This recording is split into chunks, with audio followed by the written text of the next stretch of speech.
Okay, so we're here in Bali at the Ripco School of Surf, and Trev and I and Ilya, who joined the test, we've gone through 6 boards, and it's been amazing results really to feel the difference between different layup constructions. We've been working on the twin fin obviously for a long time now, and coming to the final stage where we're refining the technology, it's really been surprising how different each board has felt. And we've been looking obviously at the surf world and seeing that, you know, carbon surfboards have been becoming more popular, and a lot of the kind of plane weaves that they've been using, which is kind of this black board behind us.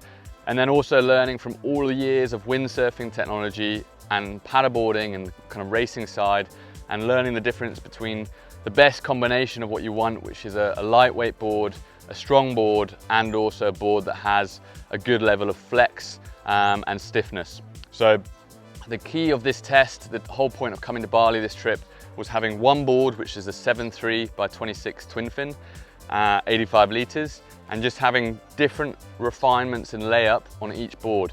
And so we were going out, testing, switching boards in the water, and really seeing what the difference is, riding the wave, standing on the wave, and generally kind of feeling that on the water. And it was amazing how different they felt. So the blue one to my left is the kind of traditional blue carbon layup, which we've had for a while now. This board has a combination of different stringers and reinforcements. It's a full carbon deck and bottom. And when we compared this to the feeling of the others, it felt quite stiff, and it kind of, going on smaller surf, it felt like it lost a little bit of that kind of agile feeling and that kind of alive feeling out of waves. And then kind of gradually as we go kind of up to the right of me, we're seeing the different stiffnesses. So for the black one, felt a bit too stiff as well. Plain weave, it was just, you know, it didn't have that spring out of the turns, and it didn't feel as alive as the others. The glass board is nice and smooth. So this is kind of traditional surf layup, which we've been testing a lot with Benoit and in Portugal and in France. Felt good, but it was lacking a little bit of crisp kind of response out of turns. And in terms of overall durability, we were not as confident with the glass board. And then the next 3 boards up from here is where we really were kind of, this is where we thought we would have our favorite board. And it was really interesting because the board that I thought was going to be the best was really good, but it had its flaw. And this was this one here, which is actually using biaxial carbon in a 60 degrees. So this one was the most flexy of the boards. And in smaller waves, it felt really nice because you had that kind of spring out of turns. You've got that drive and speed.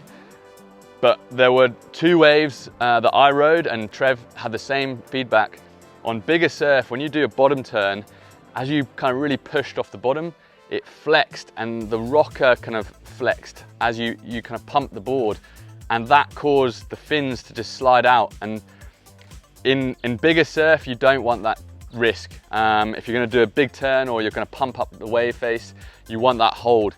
And so this board slightly lost out from there, but in smaller stuff, it was amazing. And then we had the next one, which is also 60, but we had more kind of unidirectional reinforcements where you stand. This board was good, and in bigger surf really had that nice kind of hold, but it just felt a bit too stiff in the kind of smaller wave conditions. And so the one we like the most, which is 45 degree, 150 biaxial carbon, this board had the best combination of kind of nice lightweight, had a good response in small waves. In big waves, it held, it didn't flex too much that you ever kind of slid out. And so it was the overall favorite from all conditions. And again, from trying this kind of board to the right all the way to this one, amazing how different they feel. Really, we weren't anticipating quite so how much these boards were going to feel. And we've done a lot of on kind of land testing with dynamic stiffness machines, and you know, putting them under machines and really seeing how they flex in different conditions. But yeah, amazing. This test really was a kind of standout to know how these boards feel in different conditions. So going forwards, we've learned a lot. We'll have a few little refinements now.